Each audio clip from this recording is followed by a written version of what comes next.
bahawasanya negara kita Malaysia mendukung cita-cita mencapai perpaduan yang lebih erat di kalangan seluruh masyarakat, memelihara satu cara hidup demokratik, mencipta satu masyarakat adil di mana kemakmuran negara akan dapat dinikmati bersama secara adil dan sah, menjamin satu cara liberal terhadap tradisi-tradisi kebudayaannya dan kaya dan pelbagai corak, membina satu masyarakat progresif yang akan menggunakan sains dan teknologi moden. Maka kami rakyat Malaysia berikrar akan menumpukan seluruh tenaga dan usaha kami untuk mencapai cita-cita tersebut berdasarkan atas prinsip-prinsip yang berikut: kepercayaan kepada Tuhan, kesetiaan kepada raja dan negara, keluhuran perlembagaan, kedaulatan undang-undang, kesopanan dan kesusilaan. Fa'ana li ta'atihi wa hadana li ibadatihi wa khasana bi risalatihi habibihi wa rasulih. Allahumma salli wa sallim wa barik ala abdika wa rasulih Sayyidina Muhammad wa ala alihi wa ashabihi salatan wa salaman daimaini mutalazimain ila yaumiddin. Allahumma ya zal jalali wal ikram, segala kepujian dan kesyukuran kehadratmu ya Allah di atas limpah rahmat perlindungan kepada kami sekalian dengan aman, tenteram, sihat walafiat dan selamat sejahtera. Kami memohon kepadamu ya Allah, semoga diperkukuhkan perpaduan, dipereratkan persaudaraan dan diperkuatkan keazaman, hasrat dan cita-cita agar sentiasa mendapat keredaan-Mu ya Allah. Allahumma ya Rabbal Kainat wa Qadiyal Hajat, ya Allah, kami memohon agar majlis Townhall bersama fellow-fellow ASM ini dinaungi rahmat dan dianugerahkan keredaan-Mu, agar urusan kami berjalan dengan lancar, beroleh kejayaan dan keberkatan.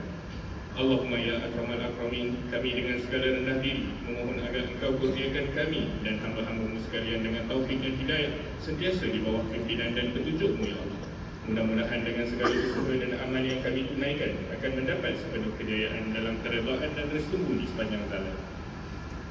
Allahumma ij'al jam'ana hadza jam'an marhuma wa tafarruqana min ba'dihi tafarruqan ma'suma wa la taj'al fina wa la ma'ana syaqiyan wa la mahrudan wa la mahruma.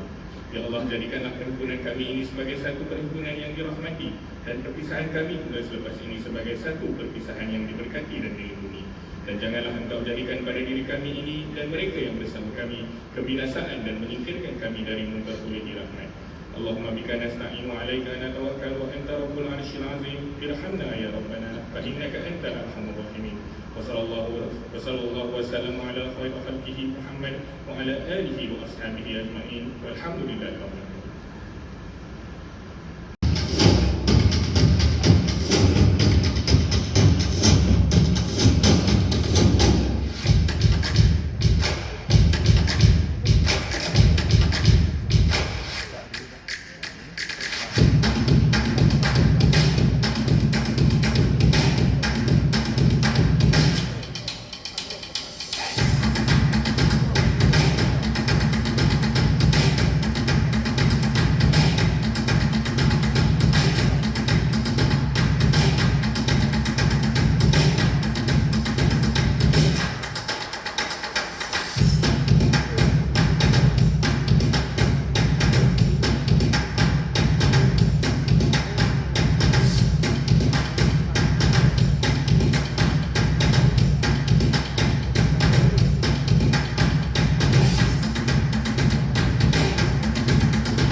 Bismillahirrahmanirrahim. Assalamualaikum, selamat pagi dan salam sejahtera. Let me start by welcoming all of you to this first time event we have Townhall meeting. I didn't realize actually the first time. I thought it was a good idea, that's all. For many reasons.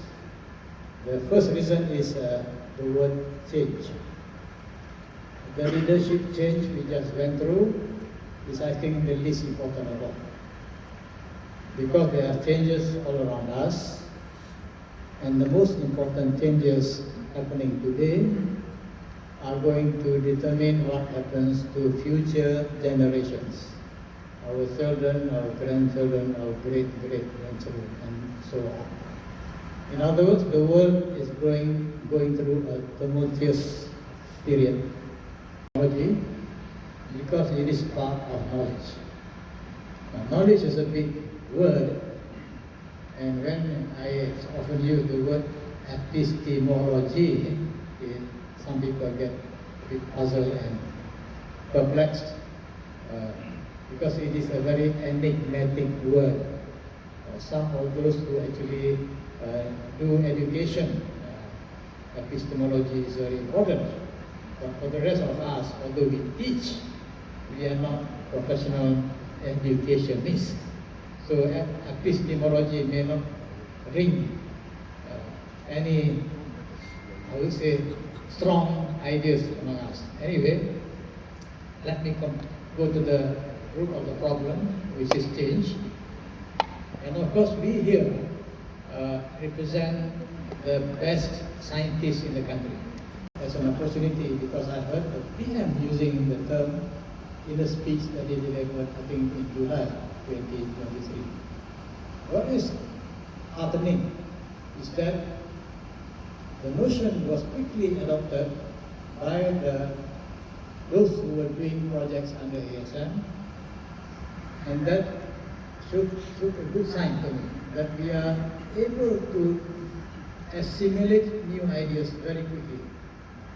Particularly when, of course, we were given books to read. In particular, I had the privilege again to share a book that was edited by Sultan, a post-normal reader, containing a couple of dozen essays written over the last 30 years, most of which published in the journal called Futures. Futures in the plural, not singular. Future, futures.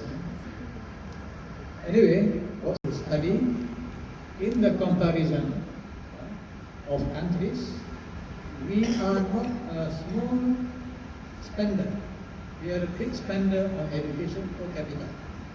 But when it comes to performance, other smaller spenders get more action for the buck. I will give you the examples. Vietnam and Turkey, both countries spend less money on education than Malaysia. They achieve higher outcomes than Malaysia. So we are ashamed. We are ashamed of the system. And many of us here in the room have expressed this. Let's work on something. I'm told by my colleague, but Azami can confirm, after having done the higher education study, we are now being considered to do the end-to-end study. What is end-to-end? All the way from kindergarten up to postgrad study. And who's actually behind this? Ministry of Economy. Interesting. If we get to do this study, I think we should put our money where our mouth is. Tell the truth. Speak truth to power. And I don't think people are going to punish us. Maybe they want to thank us. But if the opportunity, speak truth to power. Why should we get? Number 3, health. Health is a major problem. Rising costs as well as other things, nutrition and well-being. Look at our somewhat heavy people in the country, not getting good food. Now, at the end of their useful lives, they will be burdened to the country. All these things are preventable. Our colleagues in the business will tell us. Non-communicable diseases which can easily be prevented, but nothing being done. So my colleague said nothing is So these are the things that we already know as a major problem. So science and technology, health, and of course planetary health. I have to mention that we are doing a study. The food system is failing, the water system is failing, energy system is failing, sustainability is suffering. Then we have STI governance. We have been complaining about that for many years. Everyone, my name is Abdul. I'm the Chief Scientific Officer and the founder for Cancer Research Malaysia, and I've been a fellow of the Academy since 2014. So maybe what I'd like to share is some findings from the management retreat that we had in December, where we had a table together with Yang that was discussing what is the mandate of the Academy of Sciences. So I must admit that in the first 10 years of being a fellow, I did almost nothing for the fellows until I was asked to chair the medical and science health sciences discipline, and I realized, oh no, I've not been doing very much for the fellowship other than to chair a couple of the funding committees. So I chaired the Raja Bhagan Singh committee, I was a member of the Manna committee, I attended as many meetings as I could attend, and so on. So my question is really, what is the fellowship all about? As someone who was funded previously by the Royal Society in the UK, I know a little bit about the fellows, the Royal Society. So when we discussed this, we asked two things. Number one, the Academy perhaps is supposed to be a distinguished fellowship of eminent scientists that represent our respective fields. And as I look at the membership of the medical and health sciences discipline, I'm struck by, apologies to all my fellows, I'm struck by the fact that 70% of the fellows in the medical health sciences are from or were previously from So when I composed the committee, I thought, okay, I have people from non-UM, I chose CSI and etc. And when they turned out the committee, they all said, oh, I'm ex-UM. So suddenly the committee was back to 70%. So I think number one is, and that's a problem because then most of the candidates who were then nominated were all from UM as well. I have nothing against UM. I said, I'm affiliated to UM. It started at the first medical university, and therefore it's not a surprise. But I think as a fellowship, we need to ask ourselves, first, how do we approach the membership? How do we ensure that we are really continue to be the eminent scientists? Because without that credibility, we cannot really lead papers. So we ask ourselves, is the quality of the membership, fellowship dropping? Do we have a good strategy for bringing new fellows so that we can do the science in action that MOS spoke about? That's number one. I would say, how do we ensure that we are a credible fellowship? Number two is what do we do? What are the sort of things that we do? And do we actually have enough reach for the things that we do? So I must admit that some of the times the work that we do are within our respective organizations, and oftentimes we are reactive and not proactive. So we have within the medical and health sciences, we have now reached out to the Academy of Medicine to propose ways in which the Academy of Sciences and the Academy of Medicine may be able to collaborate, because the Academy of Medicine is approached by government to put individuals as experts on various committees, as are we, and we don't always have the same voice. We'll have a louder voice if we're more synergistic. So number two is really about representation. Number three is more about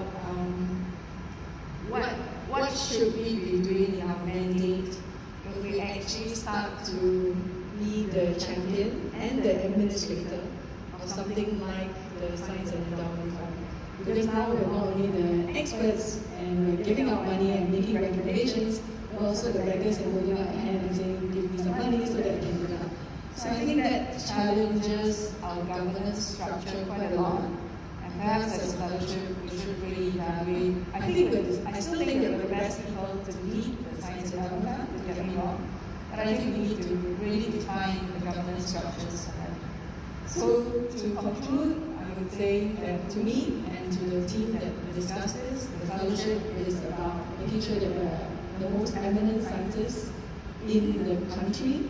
We have to ask ourselves, are we still that? And our processes robust enough to ensure that we continue to do that. Number two, we have to think about how do we be proactive in ensuring that our voice is heard rather than being reactive. So is it about establishing collaborations with other academies or other places and making sure that we are the voice of science of the country. And number three, as we embark on new challenges like the Science Endowment Fund, how do we make sure that the governance is appropriate? So some simple comments, and really hopefully that meets your expectations. Wonderful. Thank you. Just one what I think is maybe take a few minutes, but not too much time. What I would suggest that posted food security.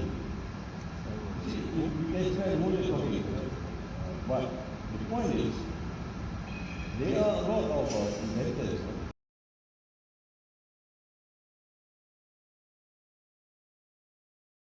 Professor Zul and Dr. Sabima, of course, organizers, Professor Zul from UPM, to present our paper. It's very easy.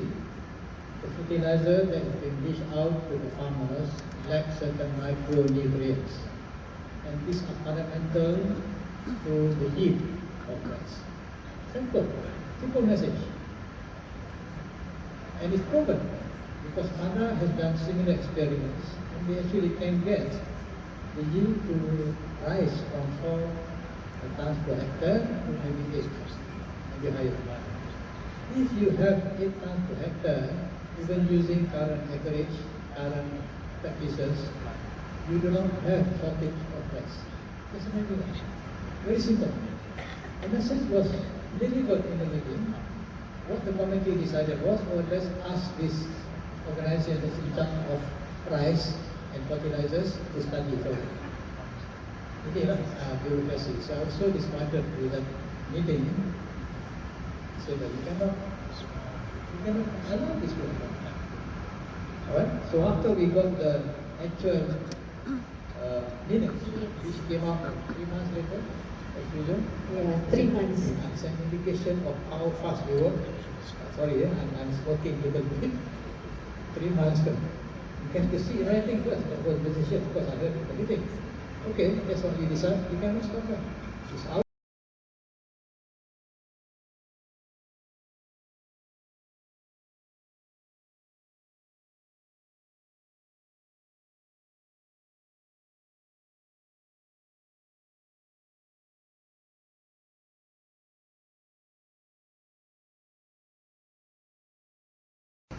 We had a program called Duta Science several years ago, and I like to see that ASM will follow that up because it was a good program. We tried to reach out to the villages so that everyone becomes a Duta Science, to the schools, and also to look at the problems that are faced by the people in the kampung, by the farmers, and we try to solve. So we bring our scientists to whoever approaches us and try and solve their problems.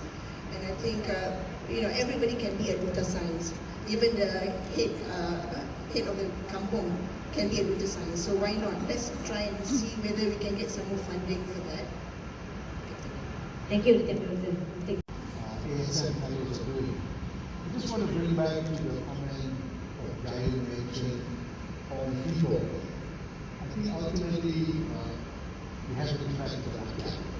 And I think this is the area that ASM should look at, which is essentially there's a big explosion of behavioral science. You see, I think 2 years ago, the Mossi Minister KJ said that that's an area that we have not done really well, but it's an area that we really have to go. That requires a good understanding of human science, good understanding of natural science, good understanding of information science, good understanding of AI, basically part of the information science. It's truly transdisciplinary.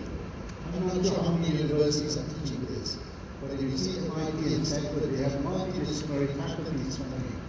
And we have teams in Malaysia that are leading behavioral science work. And you'll see that coming up in the planetary health and many studies. But again, this is something that is really that's number one.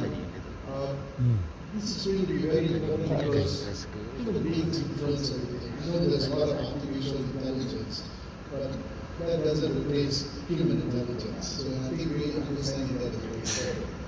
Coming back to behavioral science, we have a big project. We started in 2009 on rural folks, tracking 22,000 children, and we have fantastic data that study average income of rubber tappers less than 1,500. Right? On average, of the people surveyed is about 800 ringgit. The science is available for rubber tappers to earn a lot more. And I just wonder, what can ASM do to help the government along this line? Thank you.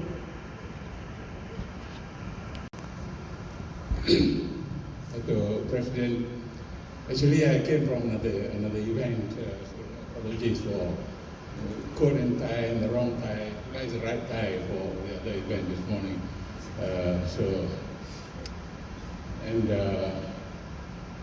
Given that the temperature of this room, wearing coat and tie I think is correct. There's something wrong there in our system. Maybe electricity price is still too cheap that building owners still like to keep the building cool to the discomfort of occupants. I do not want to give any major comment, but maybe comment on some of the proceeding this morning. First, congratulations for holding this first one. You remember during the term of my term of presidency, 2010 to 2016, we tried a few things because in the early days there was only one meeting, which is the annual general meeting, where we come to approve the accounts and new members and so on and so forth, and that's it. Then we thought that there has to be some other means to get the fellows together to avoid the 80-20 Pareto that you mentioned earlier, to bring more people in and to discuss things relating to the business of the academy. So we started out of my visit to Morocco actually. Proof of ataupun polisi kebal politik. Jadi sebenarnya dilakukan di Indonesia kan, Presiden Jokowi kan move Jakarta sebagai negara ke Nusantara. So that policy is actually endorsed by the Parliament, and no future president can change that. So I think with the frequency of political change since there, I think this move is important for us to think. Not for ASM, but mostly we have to find who can do this. Secondly, there are a lot of suggestions what ASM should do. I'm glad that you really pinpoint that we are a strategic partner rather than doing the whole thing. I think we cannot terjun semua sekali because we are an extension body to see the farmers and all that. What we should do is to connect the champion to the agency and the people. So my question is, there are many ASM organizations. Indonesia have different kind of organization. China is very big, a lot of power, a lot of money. What is your model, Dr. President, for our future ASM? Answer, work in progress. It's good to think about it. Certainly, I have models in my mind. I want to share, to see, to test. We all are scientists. Scientists always create experiment, hypothesis, experiment, and see what happens. And compare that against a control. And see, all that is different. So we are dealing now not just with laboratory instruments and inanimate objects. We are dealing with people. So that experiment requires a lot of thinking. So I hope our colleagues from human sciences will help us to create these experiments and to expect to anticipate maybe certain kinds of behavior that we can easily cope with the better way. Because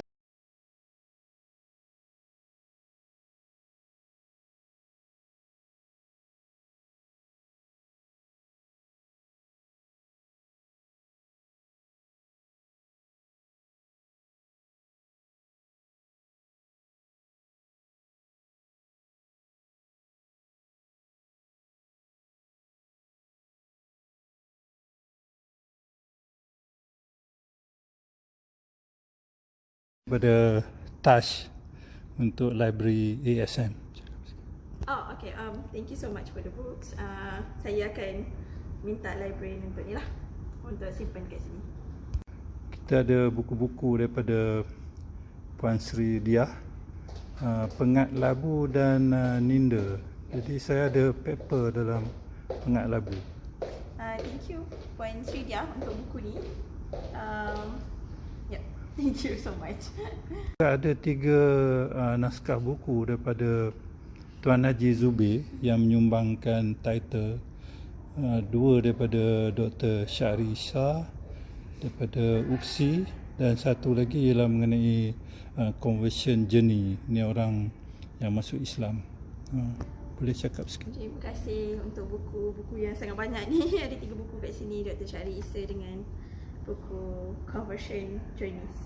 Terima kasih. Ini adalah kumpulan cerpen daripada kumpulan Dr. Sadiah, Dr. Hajah Sadiah daripada UPSI, dan saya ada satu bab di dalamnya mengenai sumbangan keluarga saya dalam pembangunan negara. Cakap sikit. Terima kasih Dr. Hajah Sadiah untuk sumbangan buku memorabilia masyhur. Ya.